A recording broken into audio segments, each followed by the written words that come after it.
Hey everyone! Welcome to The Young and the Restless.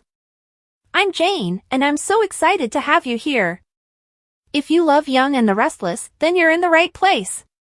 Make sure to hit that subscribe button and turn on notifications so you never miss a video. Alright, let's dive right in. Victor tries again to make a phone call, but still receives no signal. He sits down with Nikki to have breakfast. Nikki is concerned about Cole's health and hopes he is improving after receiving the best medical care from Victor. She complains that they are being held captive. Victor says he doesn't enjoy giving up. He hopes Cane will join forces with them if he is unable to purchase Chancellor from them. Cane enters their train car and greets Victor, who informs him that they missed him the night before. Cane shakes it aside, claiming he had other business to attend to. He has come to deliver some excellent news about the roads and train tracks. They should be allowed to depart next week. Nikki says they've chosen to make the most of it in the meanwhile, and he's been the consummate host. Cane wonders what changed their minds about trying to escape.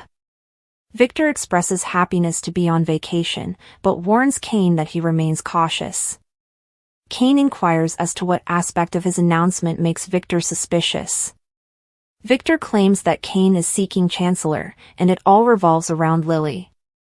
He adds Lily is extremely happy at Winters, and Cane should forget Chancellor, it will never be his. Victor and Lily have been apart for years and live separate lives, according to Cane, who questions his claims. Nikki understands he still has feelings for Lily. Cane claims his affections for Lily are hidden. Victor suggests they go for a walk and discuss their feelings, despite Chancellor's refusal to be his. Nick enters the train car and inquires about his mother's ability to communicate with the outside world. Sharon needs to speak with Mariah, and Nick is concerned about Christian and Cole's well-being. Nikki tells him to relax. She simply wants to think positively about Cole. Nick claims he's almost ready to leave Ashby's compound. Nikki considers leaving with him, but does not believe Victor will. Victor is attempting to build an alliance with Cane. Nick inquires about the incident, noting Victor's previous desire to depart. According to Nikki, Victor believes that allying with Cane is the wisest course of action, but Cane isn't the same man they used to know. Why did he choose now to return and show them his newfound wealth? Nick shrugs. Maybe Cane just wants to show everyone that they underestimated him. Nikki does not buy it. She claims that Cane has a strong desire for Chancellor and has not given up hope of obtaining it. Victor should not underestimate Cane, since they stand to lose a lot. Hedge Maze Central Court. Phyllis enters the middle court and sees Amanda there. She inquires about Amanda's sleeping habits and appears upset. Amanda tells Phyllis she is the most egotistical person she has ever known. Phyllis takes offense. What did she do? Amanda reminds her that she trampled Cane with her own agenda, making it appear as if Amanda was plotting a power grab behind his back. She can't believe Phyllis caused such a mess. Phyllis apologizes, stating that Cane appeared to think Amanda was C-suite material. She informs Amanda that she overheard a private conversation and discovered that someone has been deceiving them since the beginning. They both recognize the culprit. Amanda replies she doesn't know who she's talking about. Was Phyllis listening in on their conversation? Phyllis explains that she overheard Amanda and Carter, Cane's assistant. Amanda is furious that Phyllis eavesdropped on her private talk. Phyllis does not care. She inquires about Cane's visit to Genoa City and why he chose to leave France despite the presence of his visitors. Amanda refuses to give in, claiming ignorance and that they are all locked there, including Cane. Phyllis believes she understands what is happening. Cane does not want to do business with anyone here, rather, he wants to compete with them in Genoa City. That's been the plan all along. In the hedge maze. Victor and Cane stroll through the maze, conversing. Victor marvels at the storm's passing and the beautiful skies at the Dumas estate, despite its minimal damage. He feels it's a coincidence that the storm knocked out the roads and train tracks in such a short time. Cane nods. He says they'll be out in a week. He wants to know what Victor's proposition is. Victor takes a seat on a bench and expresses his amazement at Cane's accomplishment. He claims Colin was a con man. How much of his father is in Cane? Cane questions what he's implying. Victor expresses his admiration for Cane's climb to prominence and proposes that they collaborate. Amanda suggests that Cane simply wants to return home, but Phyllis questions this. Who is on Cane's corporate hit list? Amanda invited Phyllis to work alongside her and Cane, but it appears that she is causing trouble as usual. Phyllis expresses an interest in participating, but insists on knowing the entire tale. She agrees not to inform anyone that Cane was able to fly back to Genoa City. Amanda suggests that Phyllis may be attempting to blackmail her.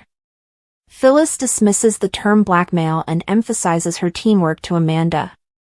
She believes her conversation with Cane went well, and he can see she'll be a fantastic fit for his organization. She demands to know where Cane is and what he is up to. Amanda refuses to tell her. Phyllis insists she is her friend and should be trusted. Amanda lifts her eyebrow. Really? She tells Phyllis that she eavesdropped on her private chat, told Cane something Amanda should have told him on her own, and is now attempting to blackmail her. This is not what friends do.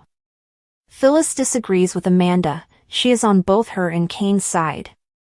Cane walks out of the maze. I'm glad to hear that, Phyllis. He wonders how far she'd be willing to go to stay on his team. Phyllis says she'd go as far as necessary. Amanda tells Phyllis that she has business to talk with Cane and asks for some time. Phyllis tells Amanda under her breath that she only needs a minute or two of his time. Cane asks whether everything is fine with them. Phyllis praises Amanda for her loyalty. Phyllis wishes to spend more time with him, but Amanda is protective. Amanda nods, stating that Phyllis is attempting to figure out how to be the greatest ally she can be.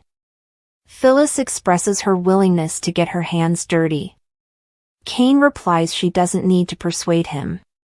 He is fully aware of her colorful reputation, and he believes he could use someone like her on his staff. Phyllis smiles widely. She is in. Cane shook his head.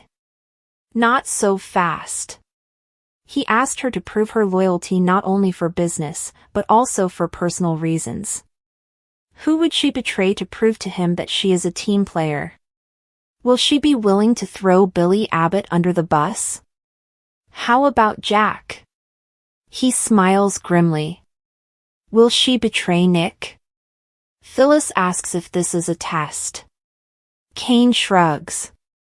He needs to know that her dedication is unwavering. Phyllis claims she has already informed him that she is in. Cane replies he knows she did, but he wants to know who she is ready to sacrifice. He wouldn't want her sharing crucial information with her friends or several ex-partners. Phyllis questions why he brought up Billy and Jack, and whether he is targeting Abbott Communications specifically. Cane claims to be an educated woman. Connect the dots. Phyllis is unsure whether he's targeting Jabot or Chancellor. Cane encourages her to imagine broader, expressing his desire for all of them. He wants not only Chancellor, Jabot, and Abbott Communications, but also Newman Enterprises itself. Phyllis chuckles. Is he joking? Cane insists he's not joking. Amanda grinned. Cane left Phyllis speechless, which is quite an achievement. According to Cane, some people may believe he's taken on too much. Amanda urges Phyllis not to underestimate Cane's abilities. Phyllis tentatively agrees. She'll be close by Cane's side. Cane inquires about her friends. Phyllis claims Billy has thrown her under the bus several times, and Jack would understand that this is just business. Cane nods. Will she even betray Nick? Phyllis swallows. Even Nick. The Dumas Express. Nick tells his mother that he believes Victor admires Cane's work and will inform him that Chancellor is no longer an option. Nikki is concerned that Victor may use Cane to target Jack and Jabot. Nick shook his head. This is a classic dad move. He thinks Cane will have to go along with it, though. He doesn't believe Cane would be readily manipulated, however. Nikki would not gamble against Victor. Nick agrees, but warns them to exercise extreme caution before doing business with Cane Ashby.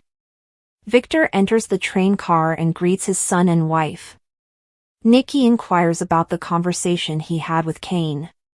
Victor claims they had a great conversation, but Cane keeps his cards close to his vest. They chatted about Chancellor, and Cane stated he wasn't after it anymore, but Victor didn't trust him.